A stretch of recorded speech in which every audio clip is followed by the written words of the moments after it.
Welcome to day 34 of Bible reading in 1 year. Exodus chapter 11. And the Lord said to Moses, I will bring yet one more plague on Pharaoh and on Egypt. Afterward he will let you go from here.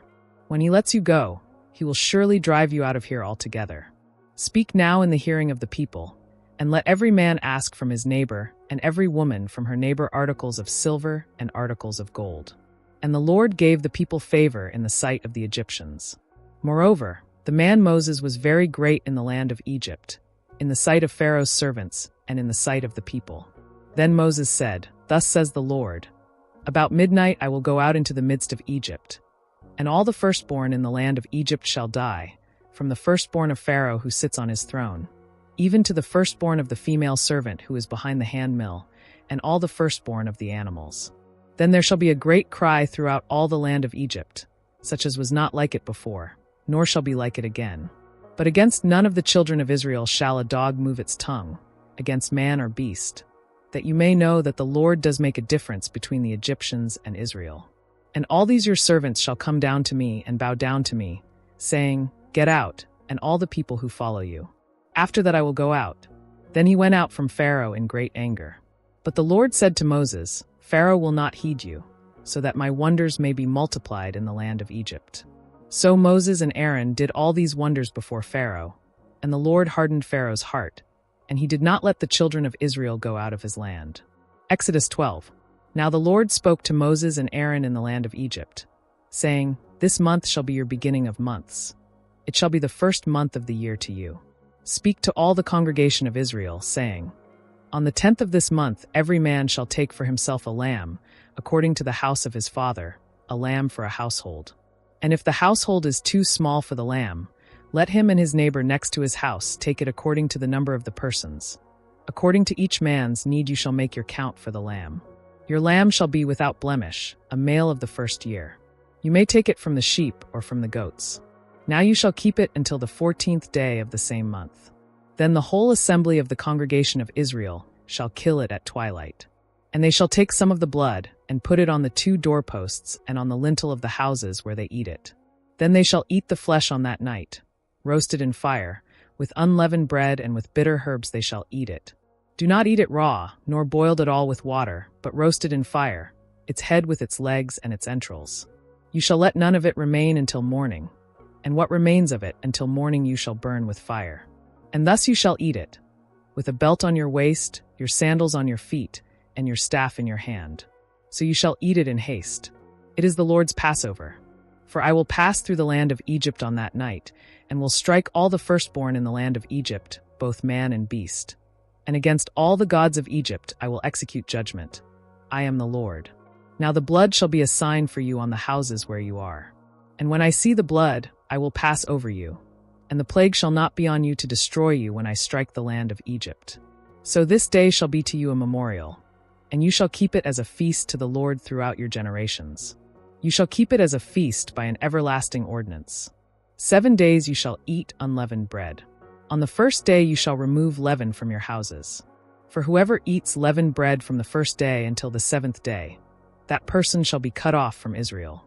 On the first day there shall be a holy convocation, and on the 7th day there shall be a holy convocation for you. No manner of work shall be done on them, except that which everyone must eat, that only may be prepared by you. So you shall observe the feast of unleavened bread, for on this same day I will have brought your armies out of the land of Egypt. Therefore you shall observe this day throughout your generations as an everlasting ordinance. In the first month, on the 14th day of the month at evening, you shall eat unleavened bread, until the 21st day of the month at evening. For 7 days no leaven shall be found in your houses, since whoever eats what is leavened, that same person shall be cut off from the congregation of Israel, whether he is a stranger or a native of the land. You shall eat nothing leavened. In all your dwellings you shall eat unleavened bread. Then Moses called for all the elders of Israel and said to them, Pick out and take lambs for yourselves according to your families, and kill the Passover lamb. And you shall take a bunch of hyssop, dip it in the blood that is in the basin, and strike the lintel and the 2 doorposts with the blood that is in the basin. And none of you shall go out of the door of his house until morning. For the Lord will pass through to strike the Egyptians. And when he sees the blood on the lintel and on the 2 doorposts, the Lord will pass over the door and not allow the destroyer to come into your houses to strike you. And you shall observe this thing as an ordinance for you and your sons forever. It will come to pass when you come to the land which the Lord will give you, just as he promised, that you shall keep this service. And it shall be, when your children say to you, "What do you mean by this service?" that you shall say, "It is the Passover sacrifice of the Lord, who passed over the houses of the children of Israel in Egypt when he struck the Egyptians and delivered our households." So the people bowed their heads and worshipped. Then the children of Israel went away and did so, just as the Lord had commanded Moses and Aaron, so they did. And it came to pass at midnight that the Lord struck all the firstborn in the land of Egypt, from the firstborn of Pharaoh, who sat on his throne, to the firstborn of the captive who was in the dungeon, and all the firstborn of livestock. So Pharaoh rose in the night, he, all his servants, and all the Egyptians. And there was a great cry in Egypt, for there was not a house where there was not one dead. Then he called for Moses and Aaron by night, and said, "Rise, go out from among my people, both you and the children of Israel. And go, serve the Lord as you have said. Also take your flocks and your herds, as you have said, and be gone, and bless me also." And the Egyptians urged the people, that they might send them out of the land in haste. For they said, "We shall all be dead." So the people took their dough before it was leavened, having their kneading bowls bound up in their clothes on their shoulders. Now the children of Israel had done according to the word of Moses, and they had asked from the Egyptians articles of silver, articles of gold, and clothing. And the Lord had given the people favor in the sight of the Egyptians, so that they granted them what they requested. Thus they plundered the Egyptians. Then the children of Israel journeyed from Ramesses to Succoth, about 600,000 men on foot, besides children. A mixed multitude went up with them also, and flocks and herds, a great deal of livestock. And they baked unleavened cakes of the dough which they had brought out of Egypt, for it was not leavened, because they were driven out of Egypt and could not wait, nor had they prepared provisions for themselves. Now the sojourn of the children of Israel who lived in Egypt was 430 years. And it came to pass at the end of the 430 years, on that very same day it came to pass, that all the armies of the Lord went out from the land of Egypt. It is a night of solemn observance to the Lord for bringing them out of the land of Egypt. This is that night of the Lord, a solemn observance for all the children of Israel throughout their generations.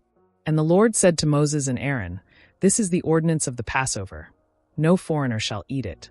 But every man's servant who is bought for money, when you have circumcised him, then he may eat it. A sojourner and a hired servant shall not eat it. In one house it shall be eaten. You shall not carry any of the flesh outside the house, nor shall you break one of its bones. All the congregation of Israel shall keep it. Now when a stranger dwells with you and wants to keep the Passover to the Lord, let all his males be circumcised, and then let him come near and keep it. And he shall be as a native of the land. For no uncircumcised person shall eat it. One law shall be for the native born, and for the stranger who dwells among you." Thus all the children of Israel did. As the Lord commanded Moses and Aaron, so they did. And it came to pass on that very same day that the Lord brought the children of Israel out of the land of Egypt according to their armies.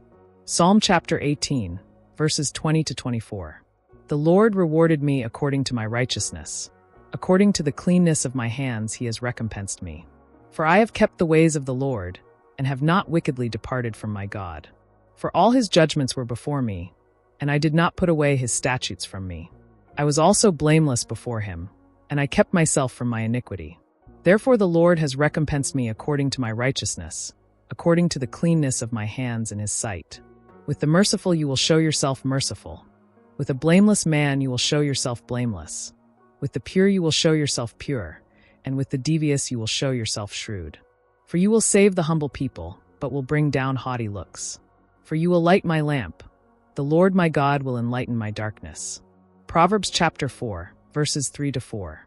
When I was my father's son, tender and the only one in the sight of my mother, he also taught me and said to me, "Let your heart retain my words, keep my commands and live." Matthew chapter 22, verses 1 to 22. And Jesus answered and spoke to them again by parables and said, "The kingdom of heaven is like a certain king who arranged a marriage for his son, and sent out his servants to call those who were invited to the wedding, and they were not willing to come. Again he sent out other servants, saying, 'Tell those who are invited, see, I have prepared my dinner, my oxen and fatted cattle are killed, and all things are ready. Come to the wedding.'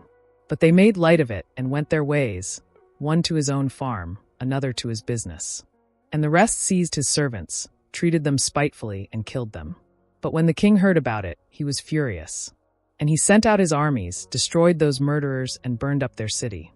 Then he said to his servants, "The wedding is ready, but those who were invited were not worthy. Therefore go into the highways, and as many as you find, invite to the wedding." So those servants went out into the highways and gathered together all whom they found, both bad and good. And the wedding hall was filled with guests.